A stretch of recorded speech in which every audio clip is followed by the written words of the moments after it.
Well, hello there. It's me, Scribble. Yeah, I'm back. Although technically, since this is the first video I've uploaded, this is like, hello, I'm here. But yeah, my first fic reading was The Seventh Element, which I'll be uploading shortly after this one. The reason why I'm uploading this one now is because I would quite like to have something on my channel by the end of today. So I'm just going to go straight into this one. It's called One Does Not Tame the Everfree. It's by a guy called Mr.Tryeste. And this is a unique fic, I think, because it's written more like a poem, like it's written in verse, as opposed to in the standard story format. I thought that was like a nice little thing. Just try and get more of those. Anywho's, here goes. Imagine, if you will, a land where war is nil, where love and kindness abounds, and is not a climb uphill. 'Tis a world not of man, yet you knew that, of course. No, the land Equestria is dominated by the horse. Well, ponies to be precise, so small and so frail, but hearts like those of giants, all trials they prevail. Pegasi, earth, and of course the unicorns as well, contains such bravery, yet some could hardly tell. They built towns, cities, and farms, all for their own kind, even castle towers and libraries for greater minds. Yes, they have it all, except one place, you see, a forest to the north, the one they call Everfree. As many have tried to claim it, some even lost their lives, for timber wolves and spirits all lie waiting inside. Some ponies do so fear it, some only shrug it off, some ponies seek adventure in the trees aloft. Yet one little filly, though so timid and so shy, has lived by its borders these past few years gone by. Pegasus she is, that's a pony that can fly. Her name is very graceful. Her name is Fluttershy. She waves goodbye to Angel, her little bunny friend. I'll be back soon, little one. Don't follow me in. With a sigh she ventures forward, like so many times before.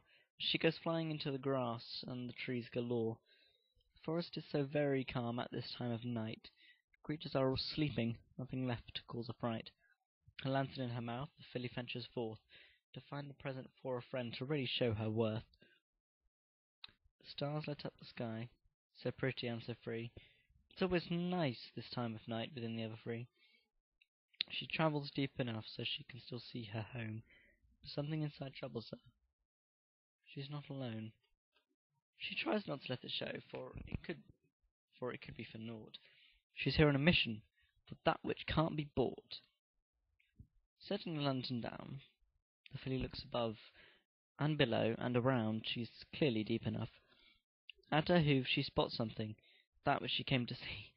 A little group of flowers, nothing at a stall like these. Without a moment more, she picks the flowers there, and stows them in her saddle-bag, just beneath her hair. Mamma will really love these, she says, with a bright smile. Her mother above in Cloudsdale hasn't seen her in a while. She grins and picks up the lantern that rests beside her hooves. A heavy gust of wind reveals some terrifying truths. The smile fades away as the night grows ever darker and cold, when a wheezing noise comes from the bushes, from something that is old. It speaks no word, nor utters a sound, only breath comes by, as Fluttershy uses all her strength to fight the urge to cry. Hello? She finally breaks the silence, despite her many fears. What she gets is not anger, but a voice full of tears. Go away, the voice did call, behind the old oak tree. A mortal foal from the town does not belong in Everfree.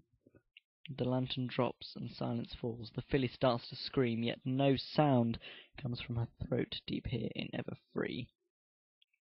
She turns to run and save herself. She tries her best to flee, but she only runs deeper still into the Everfree.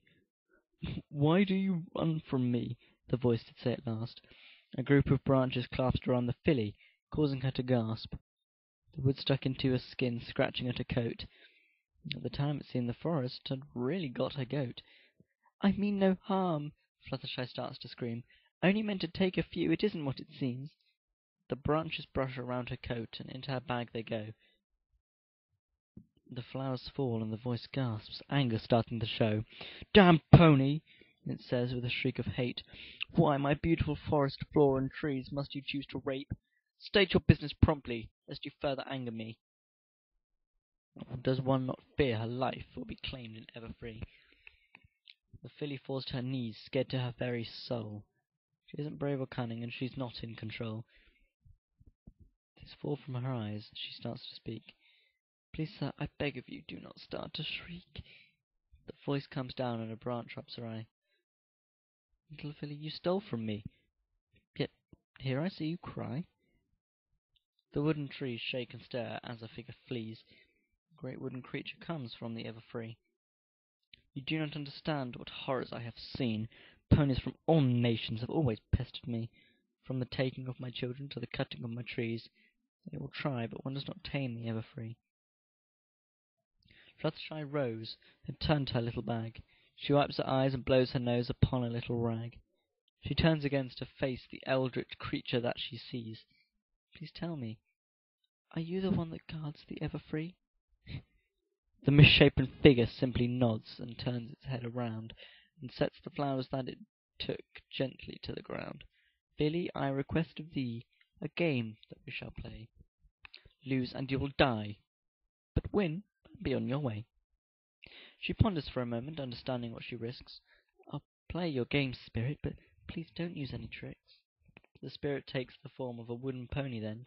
"Answer me this riddle, and you are then forgiven. I have been beaten, hurt, and killed. Many have tried to tame me. Instead of force and angry ilk, what should be done to Everfree?" Fluttershy thought for a moment, fearing for her life, yet she remembered the gift Rainbow Dash had left behind. 20 bits she sat upon a leg and gave a grin, hoping it wouldn't be long until she saw him again. But the bits caught fire and were hurled towards her face, and the little yellow filly once again tried to flee. The branches stopped her and drug her deeper down this place. One does not and will not buy the Everfree. She thought once more, and again remembered to look into her bag at Sparkle's gift, a beautifully written book. She sat it upon the log, but it was a sight to see. The book burst into flames. One does not teach the Everfree. She began to panic as she came ever closer still to a patch of darkness and silence where life was surely nil. One more try, she knew it to be true, until her life snuffed out under the night sky so blue. The spirit looked her in the eye. "One more guess, filly, or you will join me in thy prison of Everfree. Thing could not be tamed, nor could it be bought. The spirit could not be trained, nor could it be taught." The filly thought for a moment, then remembered well the hardships it endured and the story it did tell. She leapt from her flank and embraced the wooden thing. The creature's eyes with joy and laughter did begin to sing. "So much pain you have endured, and now at last I see one does not tame but befriend the Everfree." The creature gave a roar, and the forest peeled away to reveal her cottage glowing brightly in such a way. She heaved a sigh of relief as she turned the knob, to find the flowers at her hooves, and her heart began to throb. "What a day!" she said as she entered her cozy home. She lost her birthday money and Twilight's precious tome, but even so, a lesson she had learned from the woods and the trees, that one does not tame but befriend the Everfree. Yeah, it's nice, isn't it? Anyway, author's notes. Okay, so where to begin? This is something I've been thinking about doing for a while now, and he finally did it.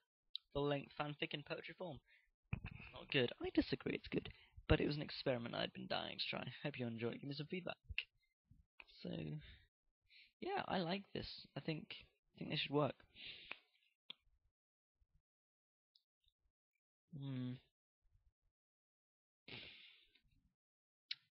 Yeah, that's good. I like that.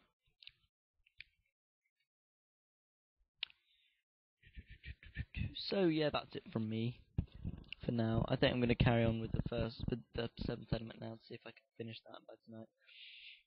But I'm going to upload this one now, so it's there. It's always nice to have something in your resume. Yeah. So if you want to hear my stories as I do them, then subscribe. feel free to like and give me. It's always nice to have feedback if you think I'm getting too boring. If my voices suck, I already know. So yeah. Until the next time, my little bronies.